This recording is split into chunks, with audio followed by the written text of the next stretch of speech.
life is short, have an affair. Do you not struggle with that morally? I don't really think monogamy is natural. We probably save more marriages than we end. Do you believe lying is good or bad? Lying can be good all the time. Lying can be bad. We lie every single day. The whole concept of cheating is you're doing something behind the back of the other individual. I'll put it in this circumstance. Are you married? I am. Okay, so if you really want to avoid having your partner on Ashley Madison, the one and only option is...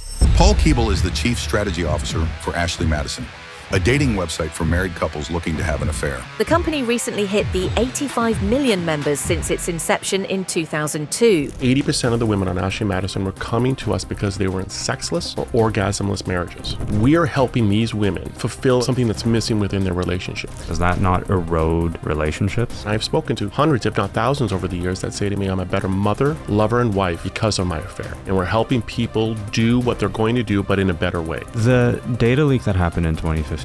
Whatever happened in 2015 should have ended us, but our revenue was up 10%, and we were signing up well over 100,000 people a day. I'm concerned listening to this that there will be people on the brink of whether to cheat or not. There's very clear data that we have that shows this. The two most likely times when an affair is first going to occur in a marriage are, in fact,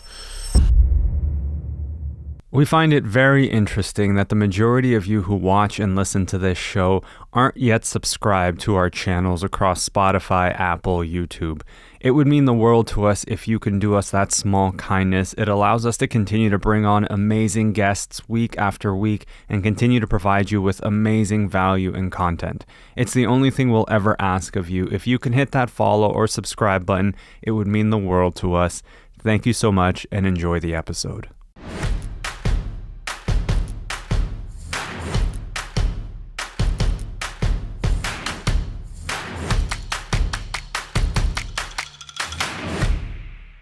This is going to be a very interesting conversation, and one I will admit right off the bat I had a bit of a moral tug of war with, and I'm sure this isn't the first time you hear that.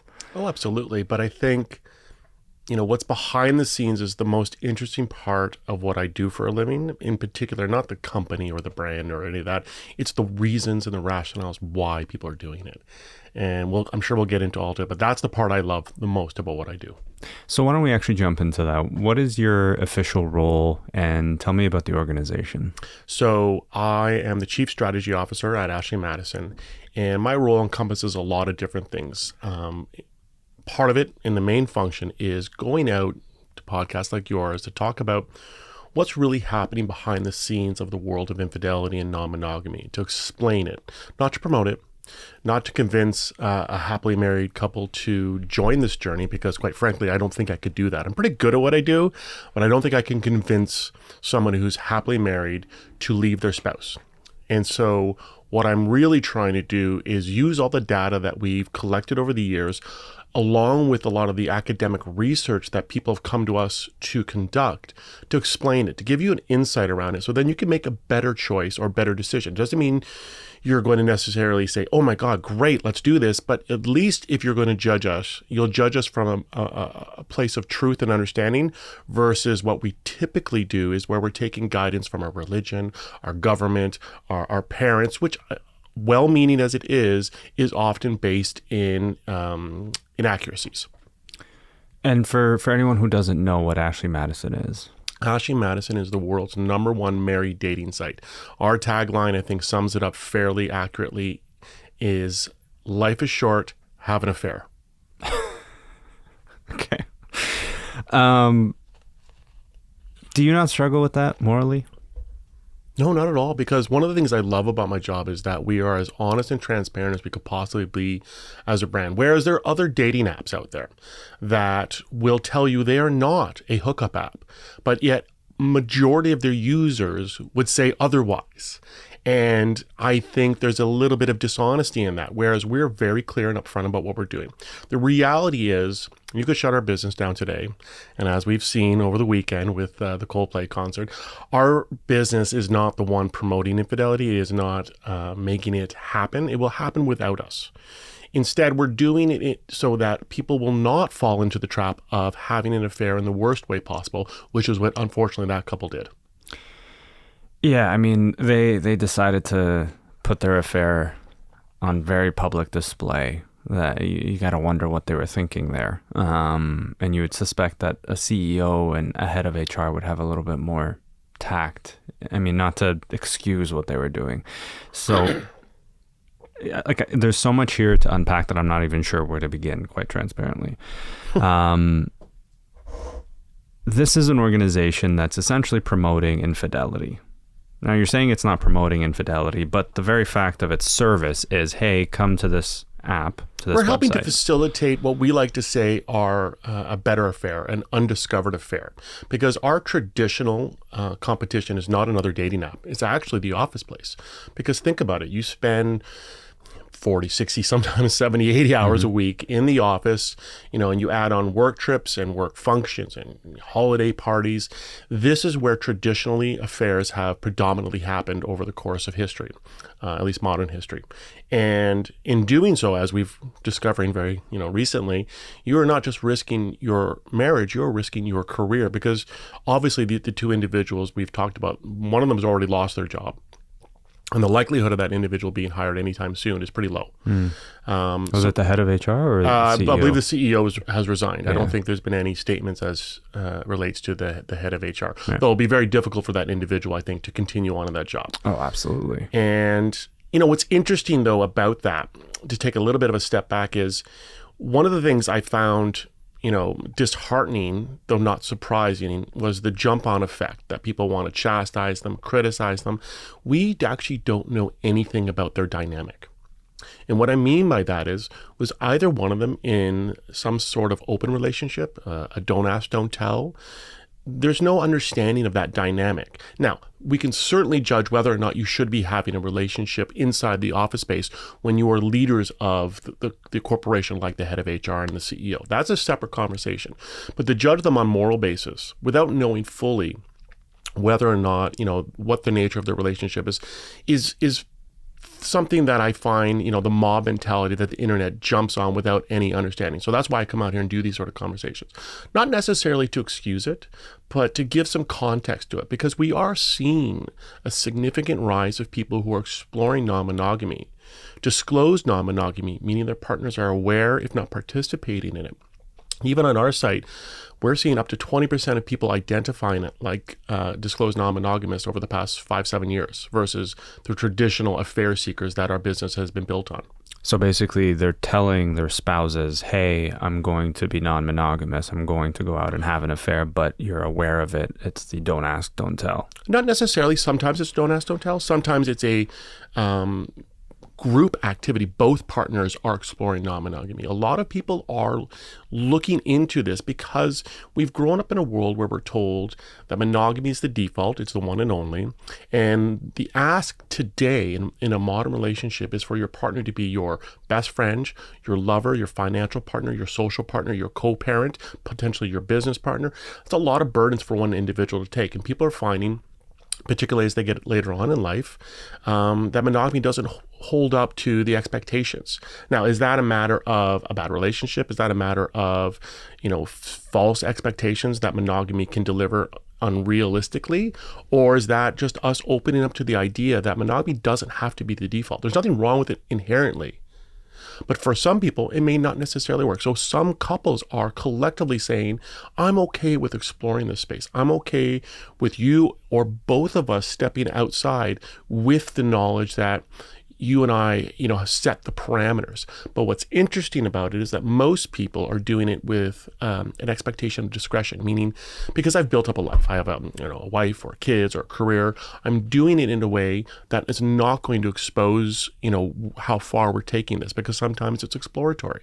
Right. And that's what our business is really predicated on, giving people the opportunity to find what else is out there without the whole world knowing about or it. Chris Martin calling it out.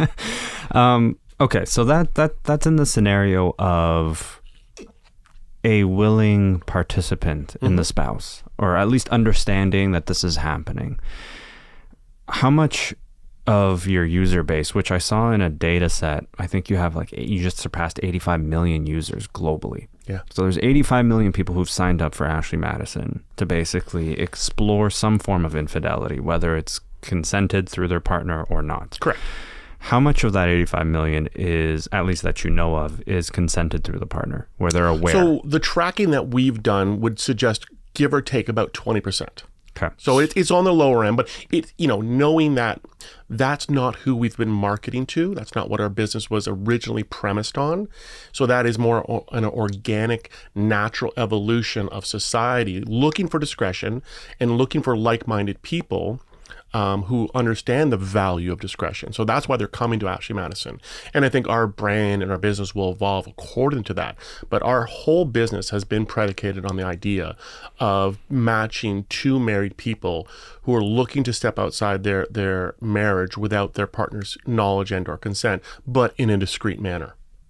So for the other 80%, the ones who are engaging in infidelity without their partner's knowledge, there's significant consequences and impacts on their families, their partners, their children.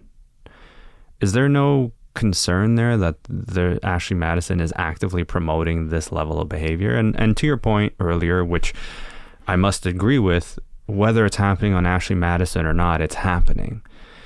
But the fact that there's a platform that's, and I don't want to say the word encouraging it because I can't say that one way or the other, but there's a platform that offers that service. Is that not problematic? Does that not erode relationships? My fundamental belief is that we probably save more marriages than we end. How? One of the things I really, really love about my position and my job is that if you are an academic trying to study infidelity, monogamy, it's a very difficult subject to research because Gen Pop survey is not going to give you good data because people lie. Mm-hmm. People lie to themselves. Whereas if you've already signed up to Ashley Madison, you've indicated, a certain type of behavior. So you're likely to be a little bit more honest, at least around the reason for that. And you're going to acknowledge that you are stepping out in your marriage because you've signed up to Ashley Madison.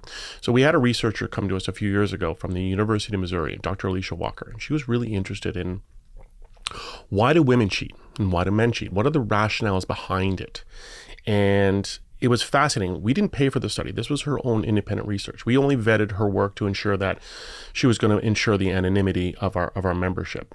And so her studies, which have both been published and they're both in books now, show that 80% of the women on Ashley Madison were coming to us because they were in sexless or orgasmless marriages.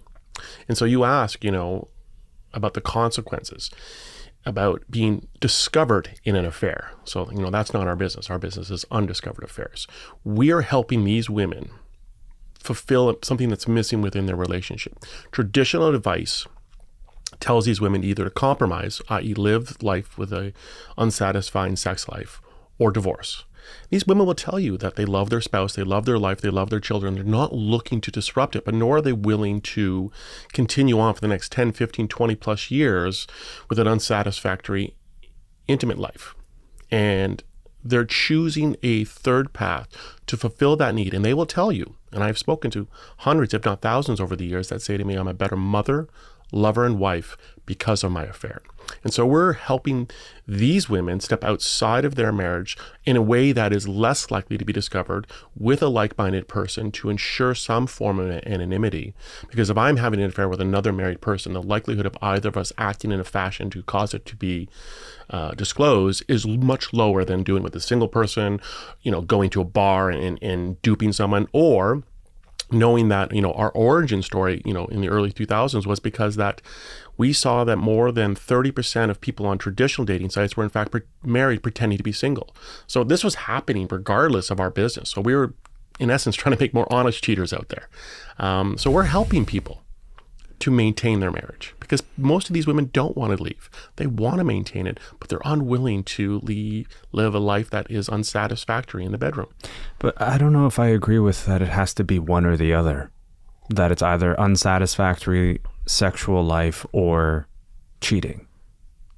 Is there no scenario where they can just simply have that conversation with their spouse? That's the thing. They do. More often than not, they do have the conversation, and their partners are either unwilling or unable. Part of the issue, and I'm a big believer in this individually, is that one of the core faults of relationships, at least in Western culture, is the fragile male ego. There's this idea of the stoic man without emotion, that we're told to be this guy, and we don't have permission to have these emotional outlets. And so when our partners come to us and say that I have a unsatisfactory sex life, men take that incredibly personally, and they're wounded, and they don't know how to deal it. We're not giving them permission to acknowledge that maybe they're not great in the bedroom despite all their experience as they sort of see it. And so a lot of men turn away from it, and then things get worse. And so that's part of the problem. So if you ask me how to, make Ashley Madison go away, men have to listen to their partners a lot better. Men have to be more willing to be emotional and open to that side of their life. And it's interesting because the reasons why men come to our site, that same study from Dr. Alicia Walker, the majority of men were coming for emotional validation. They weren't getting that in their primary relationship. And so those of us of a certain age will have heard the stories for years about prostitutes and escorts, saying that some men just hire them to talk. And we always kind of laughed and snickered at that as that sort of a preposterous idea. Well, it's absolutely valid, because men don't feel comfortable going to their partners and being more vulnerable, because there's nothing worse than going to the person you trust the most, love the most, and opening yourself, and not only being rejected, but being ridiculed, told you're not a man, told you're less of a man. That fear is what drives a lot of men into the arms of another woman, because they want to open up, they want to explore their emotional side, but they're so scared of doing it with their existing partner for fear of ridicule that they'd rather go to a stranger. Because if a stranger tells me that I'm less of a man, I don't care. It's easy to dismiss that because she doesn't know me and I don't know her. I can move on. But if my partner for 10, 15 years tells me that, that's crushing. And men don't have the outlets, and society is, interestingly enough, particularly in America, is leaning more into that conservative stereotype, I find, these days. And I think you're going to see an increase in our business because of that. I'm all for the argument that there are some men out there who want to express vulnerability, are struggling with that, and then they seek it out in other ways. But I would caution against sort of generalizing that across most men, because there's going to be a segment of men who are on these websites purely because they just want to get off somewhere else. They want, well, of course, they want the other experience. Of course, I'm dealing in big, large data, sets, and of course, within that, there's all sorts of nuances, and this is part of the aspect of my job that I like to talk about. Is the range of type of affairs is much broader than what people think. We have this Hollywood version of the CEO, having an affair, often with the intern or the younger woman. Interestingly enough, the Coldplay, it was a role reversal, from at least from an age demographic, but that's another story. And those certainly happen. Those types of affairs happen on our site and happen around the world every single day. But there's other types of affairs, like the compassionate affair. And there's a story I tell about one of our members, and she really exemplified this. She was a lawyer, well situated in her career, and she was well situated in her society, in her place in the city that she worked in. She was married to an amazing person that she loved dearly, but unfortunately he fell into early onset Alzheimer's, and she was left to become his caretaker. And she had no desire to leave him, divorce him, but she couldn't publicly date because of her position in her career, position in society. And so she was left with a real conundrum. What do I do? I'm not leaving this man. I love him and I will be his caretaker, but my needs aren't being met. And so she joined Ashley Madison and found a partner to have an affair with, and it was fulfilling for her and gave her the capacity to go back and be the full-time caretaker she needed to be for her husband, that she wanted to be, while still having her needs met through the discrete activities facilitated through our website. And so that's just one of the examples. And we have a range of them. And But I think that's a really nice story to tell. I don't think that's the majority.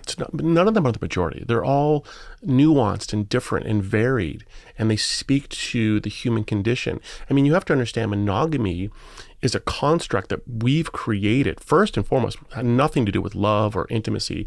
It solely had to do with the hereditary, with property rights.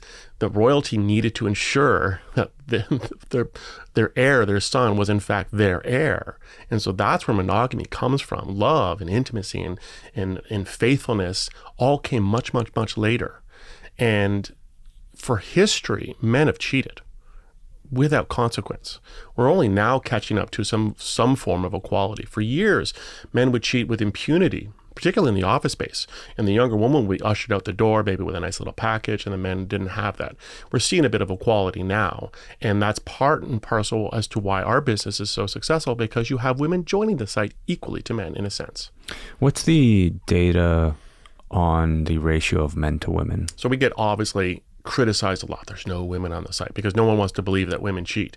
Either our business is a complete fraud, highly unlikely, or maybe we just don't really want to understand women. So we hired Ernst & Young, the big audit firm, to come in a number of years ago to look at a full year of our membership to sort of validate what was happening, because I could tell you all sorts of things, but people are, going to see the bias. I work for the company. So Ernst & Young, they're not going to make up stuff.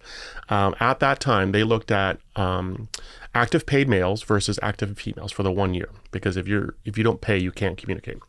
And it was 1.13 females for every one male in that report. And that's a publicly available report. Sorry, so the 1.13 active females for every one paid active male. And in some of our Latin American countries, you would see 2 active females for every one active paid male. And forgive me, or for just, I don't know how the process works. So the guys have to pay to communicate. Correct. But the women don't. Correct. Okay. And is it a one-time payment? They have to pay multiple times? So we actually work very differently compared to the vast majority of dating apps. The vast majority of dating apps are subscription services, which really create a bad environment for women, because most of these sites get a lot of men who use the spray and pray methodology, where they'll swipe right on 100, 500,000 women in a weekend. And women are really, struggling with the fatigue of filtering through what is real and what is not. So on our site, men buy credits. And depending on, how many credits you buy, it can be, less expensive, more expensive, depending on the nature of things. But if a man sends a message to a woman, it costs them anywhere between $5 and $7. If she responds, their conversation is free for the rest of their correspondence on the site. And what we find, really good about that is that it limits the amount of spray and pray that women get in their inboxes, so they're not inundated. And for the men, what's great about it for them is that they can go meet a woman. Maybe they have a 1 week, 1 month, 6 month affair.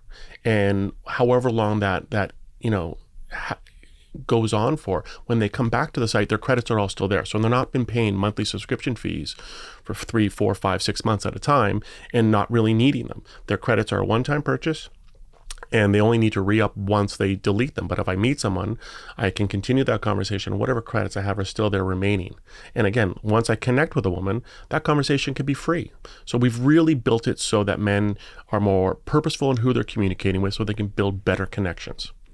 And you said Latin America has a 2-to-1? Sometimes. In some of the countries, we've seen 2-to-1 when that report was done, yeah. What country has the most active users? Oh, it'd be the U.S.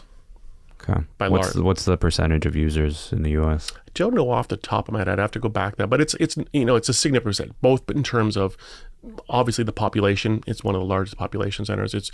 We've been in business there the longest. We launched there in 2000. But you're a Canadian company. We are a Canadian company, but obviously, Canada's a fairly small country. So when we launched originally in 2001, it was both in Canada and the U.S. And we didn't really get into an international space.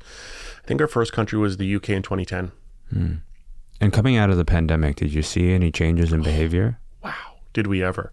I remember I was actually in Jamaica when the sort of world started to fall apart. And we started, the first 2 weeks, we saw a big decline. But I think that was a moment of the world just being in panic and shock. Like, this was a really weird dynamic that none of us had lived through. But then suddenly, our business jumped 30%. And the reason for that is, around the world, a lot of places had basically lockdown effects. And you were suddenly where you had all these outlets to ignore whatever cracks you might have had in your relationship, going to work, going to the gym, going to, boys' night, girls' night, social events that distracted you. And suddenly you were thrust into a 24-hour environment with your partner with no escape. And all those cracks widened and deepened. And we were an outlet for millions of people around the world to ease their anxiety, ease their concern, and find something that, would get them through one of the most darkest periods of, our lives, over the past 10, 15, 20 years.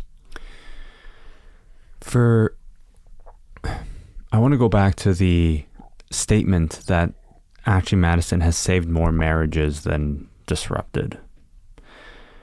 If there's someone who's listening or watching this episode and has been cheated on and found out, or has caught their partner doing it, or found out that their partner was using Ashley Madison, and they're essentially now that like they've been faced with this significant amount of trauma, life-altering situation, divorce, breakdown of Possibly. relationships, all of those things, possibly, sure, fair. What would you say to those people? The ones who might hear this and go, this is bullshit because I was on the receiving end of someone's infidelity and now my life has been fucked up. Well, I don't think anyone who's had an affair exposed, whether it was a result of, their partner being on Ashley Madison or otherwise, could care less about what I have to say about it, quite frankly. But what I'd say to them, is generally, we are not the reason for the affair. We are not the reason that your marriage broke down. And I'm not looking necessarily to shift blame, but the reality is if you want to point the finger at us, you're probably going to have to point the finger at iPhone for having discrete messages functionality so I can hide all those conversations. You might want to point the finger at hotels for not checking if that couple was married when they checked in. There's a whole host of businesses in the infidelity economy that help facilitate affairs knowingly or unknowingly, but they take no actions to prevent it when they easily could. But that's not the way our society works. And so, like I said at the beginning of this conversation, one of the things I like about my company and my role is that we're very transparent. We're not pretending to be something that we're not. Life is short, have an affair. We're in the business that we're in, and we're helping people do what they're going to do, but in a better way. And again, if I could convince a happily married mother to join my site, my business would probably tenfold the size. Instead, we're just offering what people are already looking for, but in a better way. Don't you worry that this, maybe worry is not the right word because of just sort of the way you described your role and how you feel about it, but I'm concerned listening to this that there will be people on the brink of whether to cheat or not, let's say, right? The relationship's not working the way they wanted to, and maybe they haven't pursued all the other options. Maybe they haven't had the conversation because those conversations can be very tough. Those conversations can potentially lead to a breakup or a disruption of the family dynamic, and we don't want to pursue that path. And so the alternative is, as you put it, a very discrete option that exists online that they can facilitate and use. I'm concerned listening to this that there will be a segment of people out there who are on that cusp who ultimately get swayed into using Ashley Madison because they look at it and go, okay, so I can get away with infidelity and not worry about disrupting the family dynamics. And mind you, when we talk about getting away with it, there is the conversation piece that we have to have about the massive data leak that you guys had. Of course. But I want to start with that piece first. Those individuals, if you're already thinking about stepping outside of your marriage, you're going to likely do that regardless of the nature of my business. Again, I can't convince you to do it. The fact that we exist may sway you to do it through us, but I don't believe that that person is swayed to have the affair simply because of us. It just doesn't work that way. It's more a matter of, am I going to choose to, sleep with my, work wife? Am I going to choose to go to the local bar? Am I going to go on a business trip? There's so many ways people choose to have affairs.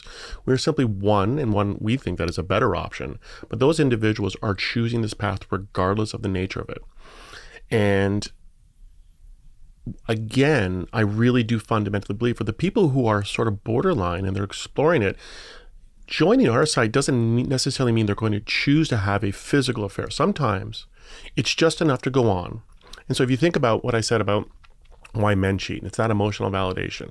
So a man might join our site, see that women are interested in him, see that they're willing to engage with him and have the conversations and validate his interests, his needs, his wants, his desires. And that might just be enough to say, okay, what I think and what I want is enough. I can go back to my partner and say the things I needed to say. So sometimes it validates them to have that deeper conversation, to get them over the hump of being scared of having that hard conversation.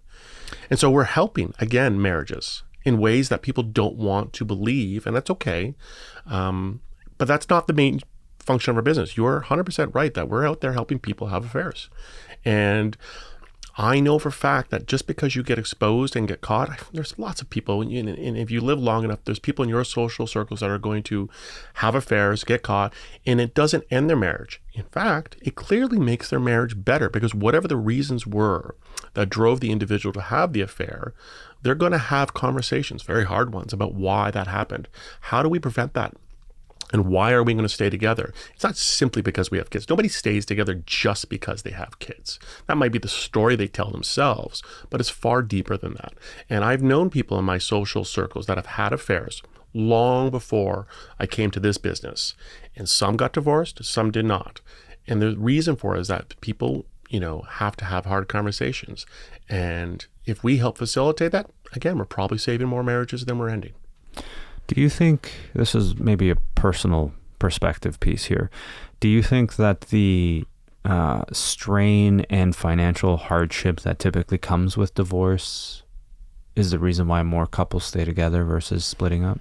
I think, in my parents' generation, so I'm Gen X, my parents were boomers, I think their generation, that would have been more likely storyline. Because if you think about it from this perspective, in 1980, in Canada, if a married woman wanted a credit card, she needed her husband's permission at the bank. So the financial controls on women were a lot more restrictive than they are now. And I think while we're not at equality now from a societal perspective, I think we're a lot closer. And so that's why more women are doing this. So I don't think finances is the reason why people will stay in a marriage. I'm sure there are some, absolutely. But I don't think it's the majority or even a plurality of the people who choose not to divorce because of finances, or simply because of finances. I think it's a lot more complicated than that. I want to go back to the percentages piece here. Out of the 85 million, how many of them are in Canada? Oh, I'd have to look at that again. So if I was to look at the top 6 countries right now in terms of like daily signups, it's the US, the UK, Australia, Canada, Brazil. I think India is number 5 or 6 right now. So Canada is in the UK. A lot of developed nations on that list. Absolutely.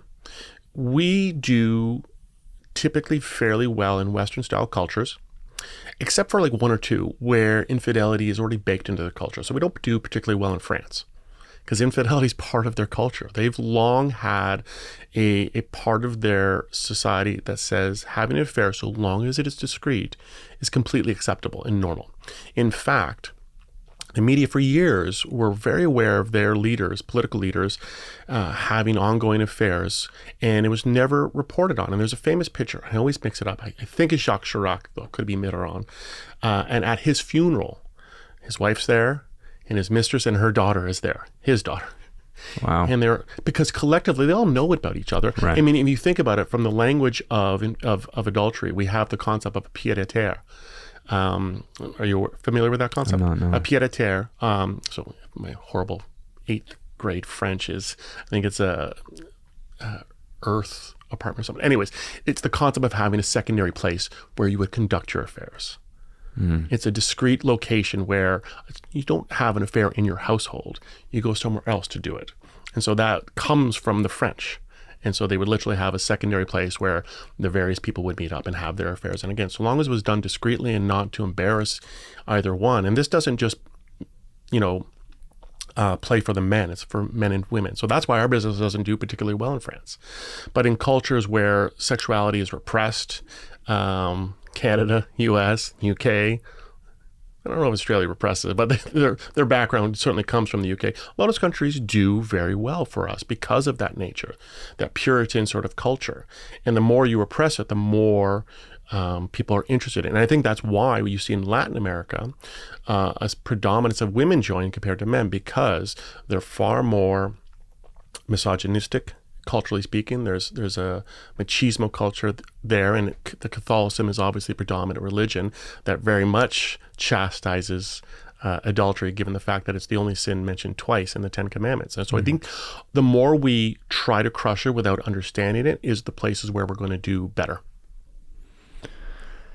Is there any data around how many, like the average span of marriage before users are coming to the platform? So if you were to look at the two most likely times when an affair is first going to occur in a marriage.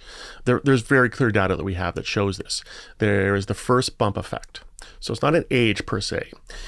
When you get married, you're in your honeymoon phase. I don't mean literally on your honeymoon, but for the first year, 2, 3, however long it is, it's just you and your partner. And it's an amazing time. There's no constraints. You can do and choose to do whatever you want within your financial means. You add a baby and suddenly life changes dramatically. So that's the first bump effect. Because what happens there is that sometimes a man will say, well, now you're the mother of my child. I can't do those things with you from an intimate perspective any longer because, good women don't do that. It's the Madonna whore complex to a degree. Sometimes the women will say that I can't do those things. And then there's all sorts of other permutations that come up with kids that people choose to have an affair in that time. The second most likely time is the empty nest syndrome. So you've raised your children. You spent 20 plus years focusing all your time and attention on them, in particular, Gen X population, like the helicopter parenting trend is such that like your lives revolve around your children. It's very children-centric family structures. And suddenly they're out the door. And then you look across the table and I'm like, who the hell is that person? Do I know anything about you? We haven't spent enough time with each other individually and to understand who we are now, because who you are when you get married, whether it's in your 20s or your early 30s, changes dramatically over time, which actually leads to an interesting concept. We do some work with an outside consultant, Dr. Tammy Nelson. She's a marriage and sex therapist, and she advocates for her patients to employ what she calls a 5-year monogamy contract that is renewable. And it's not the idea of like every 5 years we have to question if we really want to be together. No, it's a tool to force the conversations that most people don't have on a regular basis within the conversation to understand, okay, now 5 years later, what is our marriage like? What's important to me? What's changed? And how do I see this relationship? What are the things that have been working, not been working? How do I want to change it? So it's not, despite the title, renegotiating what I view as monogamy, though certainly you can put that in there. But I think people don't have that conversation. They expect, faithful till death do us part is just the be all and end all. And then we don't have any further conversations about how our relationship's going to evolve. And so when you suddenly get to empty nest, likely in your late 50s, early 60s, sometimes a little earlier, you're not sure how to have a relationship any longer. And that leads to a lot of disappointment and people looking elsewhere. Is there a particular data set that surprises you?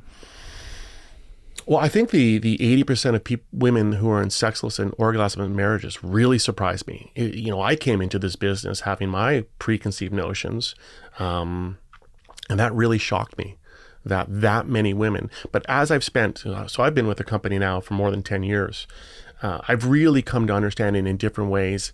And, I often do look to our southern neighbors, the Americans, but Canada's not all that much better. If you think about our sex education growing up here, so from my generation, the vast majority of it was on safety. Don't get pregnant, don't get a STD. So that was pretty much the function of sex education, for better or for worse. We've evolved a little bit now where consent is a core function of that conversation, which is really good. But here's the conversation we never have and we never provide to our kids, particularly to our daughters. What is good sex? How do you have good sex? What does good sex look like? What does good sex feel like? We don't have these conversations, and it's kind of interesting. I have a regular golf group that I have a game weekly, and a couple of the dads in that group are fathers of multiple daughters. And when I bring up the conversation, they get uncomfortable. And I'll say to them, like, well, don't you want your daughter to have good sex? Don't you want your daughter to do the sort of same things you do in the bedroom with your wife? And they're absolutely, no, my God, no. And I go, set aside the visuals. That's not what I'm talking about. What I'm talking about is, don't you want your daughter to have a good, happy, satisfying sex life? Well, yeah. Well, how do you facilitate that? You got to have conversations. You got to instruct people. Otherwise, unfortunately, most people turn to porn, particularly males, for their sex education. And females often are sort of taught to, withstand what their husbands are willing to do. And you get the just pull my nightie down when you're done mentality. And then women progress, they get educated, they learn, and suddenly in their 30s or 40s, they realize there's so much more to sex. And that's when they start having the conversations, which leads to men being disappointed because they thought they were doing a great job. But that is the surprising part of our culture that leads to so many affairs, I quite frankly believe. If you really want to avoid having your partner on Ashley Madison, particularly if you're a man, you need to listen to what your partner wants. You need to give her permission to say what she wants in the bedroom, what she needs in her life, and how do you facilitate that and put your ego aside. But we're not there yet, so I'm pretty sure my business is going to be in good stead for a few more years. There's something about the fact that the business even exists, but I can't look away from I can't disregard rather the point that it's already happening and it's gonna continue to happen. And as you said, obviously we have a major event in our past that if our business was built on fraud, if it was built on a faulty premise, whatever happened in 2015 should have ended us. That's the data leak. And those events did not. Can you just for awareness for those who don't necessarily understand the full scope, explain what happened then? Well, I mean, I think it's fairly well known. In 2015, we had a data leak, and a lot of our information was compromised and released to the public. And what was interesting about that was underreported or not reported at all is at that time we probably signed up, give or take, 30,000 people a day around the world. A day. And that was then. But during the worst of those events of 2015, we were signing up well over 100,000 people a day. Now, sure, a lot of that was just looky-loos and people just say, is this for real? But our revenue was up 10% during the worst moments of that event, which told me at the time, okay, our business is going to succeed. We've got work to do to rebuild the trust that we lost with our membership. We've got a lot of work to do. But the nature of our business is sound. And there is a need and desire for what we offer. So during the worst moments, hundreds of thousands, if not millions of people over the course of those months were signing up, looking for exactly what we were offering, despite us going through the worst possible case scenario for us. And so over the past 10 plus years, we have rebuilt that trust. We have rebuilt the business from bottom up. Our culture, our people, everything has been overturned, refreshed, and renewed. And, we're signing up. I think last year was close to 4 million people signed up. How many a day? On average right now, I think it's give or take 20,000 a day. That's wild. Yeah. Doesn't that ruin your faith in humanity? No, it renews my faith in humanity because it tells me that we are people who seek companionship. We are people who seek comfort in the arms of others. We're not an isolationist species. We need the comforts of others. Or we're just seeking quick pleasure? Well, if it was quick pleasure, there's a lot of other avenues for that. You're not going to have quick pleasure at Ashley Madison. People don't jump into a physical affair. If I sign up on Thursday morning, I'm not going to have a date Saturday night. It's not the way it works, and I think that's one of the misconceptions about the business. You have to find someone who is looking for the same type of activity you're looking for, because when you come to Ashley Madison, you're often looking for a very specific need. Whereas if you're on Tinder or Match or eHarmony or Hinge, Bumble, whatever those other traditional dating sites are, you're often looking for a life partner. Or even if it's a casual connection, it's sort of generalized. You're not looking for a very specific type of activity. There's a million, niche dating sites for all the different niche activities. And people similar coming to Ashley Madison for very specific things. Number one is discretion. I don't want others to know what I'm doing here. And number two, what is my interest that my partner is unwilling to fulfill? And so it might take a couple days before you find the right partner. And then you got to vet each other. Make sure you're not living on the same block, within the same social circles. And so it's not quick. And in doing this, people are leveraging the discretion that we offer on the platform, creating connections in a very like-minded community, and building connections that last a lifetime. I mean, I've had members on the site who've had accounts for more than 10 years. They're still on it. Still on it. Wow. Is Ashley Madison geared towards heterosexual couples? We've always offered same sex as an option. Okay. I think the vast majority, I think same sex interactions represent less than 5%. Why do you think that is? For a couple reasons. One, same sex marriages, historically speaking, are still relatively new. Two, depending on the types of interactions you're looking for, in the same sex relationships of men, monogamy isn't as prevalent. And through the 80s and 90s, the interactions between same-sex relationships of men were a lot more open, and whether it's polyamorous, however you want to look at it. And the places for discrete interactions for men really were predominantly done through Grindr. And so men would seek that out because that's where the biggest base of people are going to be. Right. And I'm not as, don't have as much data on same-sex for women. There's not a lot of same-sex women dating sites. They're out there, but they don't have the predominance that the Grindr space does. And so I think that society is still catching up to where traditional heterosexual relationships are from an adultery perspective. Majority of the people who use the female seeking option on our site are actually couples seeking unicorn. So looking for a third for a threesome. Right. Okay. And so they would fall under the disclosed non-monogamous relationship type where both parties are aware. Disclosed non-monogamous. Okay. What percentage of that represents your users? Oh, I think it's probably like 2%. So it's a small. It's very, very small. The data leak that happened in 2015 made it quite far in the news cycle. There was a documentary put out. There was a whole slew of politicians that were supposedly in that data leak. I'm not going to ask about names, obviously, but is there a particular segment of the population? Is it a certain type of individual who, I think you mentioned it earlier, is generally established in their career, or do you see it across a spectrum of where they're at in their life cycle? So that's the interesting about infidelity. Often I'll say, I think we are the only true global dating app on the market, because traditional singles dating is very different from culture to culture. You go to India, there's still arranged marriage as a core function of that society.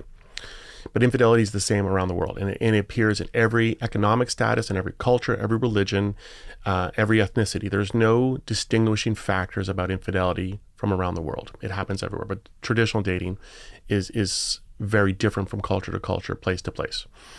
And so there is no, one type of person. Typically, our business, though, is modeled on a slightly older demographic because we're looking at married people. So depending on the nature of which country you're looking at. So India, our average user, I think, women are 24, men I think are 28. But you look at around the rest of the world, it gets a little bit older where women are going to be closer to 38, men are going to be around 42, because in Western culture, we get married later in life. It's too expensive. Well, there's a lot of reasons. I think part of that it is. Part of it is the delayed adulthood for a lot of the millennials and Gen Zs. They're holding on to their childhood in different ways. Part of it is financial. I'm not going to disagree with that, but I think it's more complex than that. I want to go back to the data set around the ratio of women to men, because there is a conception out there, or a thought, that it's mostly men that are cheating.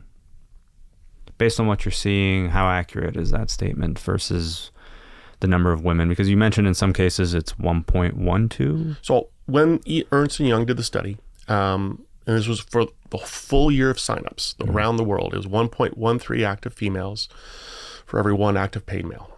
And so if only men cheated, who are they cheating with? Number one. Right. And if that was, fundamentally true, or even if it was true just as it pertains to our business, coming out of 2015, I don't think we would have survived. I think that would have, exposed our business in a way that it obviously didn't. People have made those accusations. They want to believe that. But I think that really comes down to misogyny, because people don't want to believe that women have agency over their sexual life, that women have interest in sex beyond procreation. And it comes from a very male-dominated view that, women wouldn't want to do the same things as men do. But if you talk to women, and what's interesting to me is that any man who's been married for a long enough time, whose wife has, multiple women friends, will find and, should know that women discuss everything. Every aspect of life they discuss with their female partners, their friends. Whereas married men talk about very little when it comes to their relationships with other men. And that goes back to their being stoic and not, having access to that emotional outlet. Men don't talk about it. And there's this great clip about a guy who's go golfing with his buddy for the first time in a while after he just got divorced, and his wife's asking him, what is Bob up to? I don't know. Well, is he dating? I don't know. Because that's not what men talk about, but women talk about everything. And then they discover that, oh, wait a minute, Sally's doing these kind of interesting sex things and she's enjoying it. Maybe I should be doing those things. And that's how a lot of that information is learned. Women have an oral history as it relates to sex. That's how they discover there's a lot more opportunity out there. I mean, who was educating, pre-internet, who was educating all these women around, when to get your first vibrator? It was females to females. It wasn't mom to daughter. It was friends having those conversations and telling them, oh, you didn't know about that? Oh, you need to get the rabbit. I mean, I think the show Sex and the City was a real turning point for society understanding that women have agency over sexual life. And you might just snicker at that in terms of it just being a silly TV show. But I think in particular the character of Samantha was really revelatory in that women do want sex. They want good sex. And increasingly, they're discovering that there's a whole host of ways to get it. And they're becoming more vocal about it. Is actually a woman I love to cite because I think she's brilliant and I love her just in terms of all that she's doing in life. Her name is Cindy Gallup. And she was a wildly successful advertising executive, ran one of the bigger agencies, and she's traveled the world, but she has always had a desire to have relationships, intimate or otherwise, with younger men. And as she progressed in this experience, and I think sometime in her late 40s or early 50s, a lot of the men she was dating were trying to treat her as some sort of porn star and doing moves that were both unenjoyable, unrealistic, and quite frankly, ridiculous. And it turned her to a new business that she's launched to educate men and women on the reality of sex. And she has this business called Make Love Not Porn. That in the tagline for her business is pro porn, pro sex, pro know the difference. And on her site, you can upload your personal sex tapes and rent them out to other people. So it's kind of an OnlyFans, but not for the glorified porn stars, for real people to show different body types, different ages of sex. Because what sex looks like in your 70s, and people, by the way, have sex in their 70s, in their 80s. And I'll tell you a great story about that. And what does it look like? What does it feel like? So to give you permission to have this sort of space. And so these are the conversations that, are starting to happen, but people are still reluctant to do so. And, I think the more Cindy Gallups the world has, the more people who, by the way, she's looking for investment into her business, and you should do so if you can. I think it's fantastic. And it might be the end of my business if her business succeeds, but I don't think we're going to get there anytime soon. You say it with confidence. That like this idea that if this were to happen, this would be the end of Ashley Madison, but then there's always a smirk right afterwards and you're like, but I don't think that's going to happen. Why are you so confident? Because people have been trying to tear us down since the day we launched. Everybody criticizes us, and then yet we still have tens of thousands, hundreds of thousands of people signing up every single month. So I have the reality of what's happening. I see the culture. I see the way we treat women. I see the way society jumps on the Coldplay incident and chastises them and points their fingers, knowing nothing about them, knowing nothing about their circumstances. And so the more you punish people, the more you denigrate without understanding, without having good conversations, the more people are going to turn to a discrete platform like Ashley Madison to explore, because they're too afraid to explore publicly and have the conversations publicly because society deems it as erroneous, as bad, as immoral, as unethical. Do you believe lying is good or bad? Lying can be good all the time. Lying can be bad. We lie every single day. If you're a parent, you lie daily to your kids about, why they have to eat their broccoli, or why they have to go to bed at this time. So lying is not a black and white subject matter. To say all lies are bad or all truths are good, that's not necessarily so. If you're in a relationship with somebody and your partner says to me, do I look good in this outfit? And they don't look necessarily bad, but you prefer a different outfit, or you know they look better in a different set of clothes, but you know that partner loves that outfit and they want to look good and they want to feel good. What do you say to them? You're going to lie. Of course you're going to lie. You're not wrong. I'm wrong a lot of the times, but on that one I'm not, I don't think.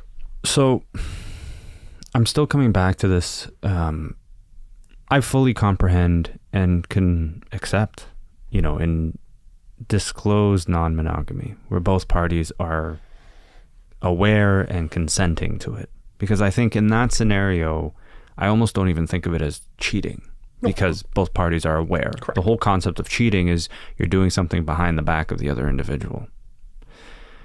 It's the other scenario where the other partner doesn't know. Correct. Where there's so much, that's a lie. That's a bad lie. You're Not basically necessarily. hiding something Not significant necessarily. because they didn't sign up for that. But here, I'll put it in this circumstance. Are you married? I am. Okay, so let's say for sake of argument that you have a beautiful marriage, you love your partner, and they're everything to you, but your partner maybe is not getting what they need, and you're either incapable or have been unwilling. You've had the conversations. Now, your partner can choose to have a discreet affair, get their needs fulfilled, and come back and be the partner you've always wanted them to be, or they can say, you know what, Samir, this isn't working because you can't do or won't do what I want, so I'm leaving you. Now you're crushed. So what's better? For you to be oblivious that they're getting their needs met elsewhere, and yet you continue to enjoy the benefits of the relationship you've always wanted, or them leaving you and now you don't have what you want? This is not a popular answer, but I'd rather the blunt truth. Absolutely. And some people would say that. Other people would be much happier.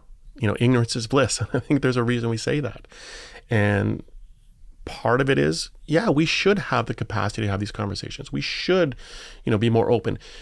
One of the things that I find interesting is, when you got married, you stood in front of people and promised fidelity in some way, shape, or form. Did you ever have a conversation with your partner what constitutes cheating? Yeah, we have.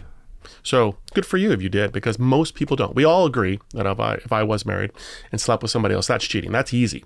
Yeah. But is masturbation cheating? Is watching pornography with my partner cheating?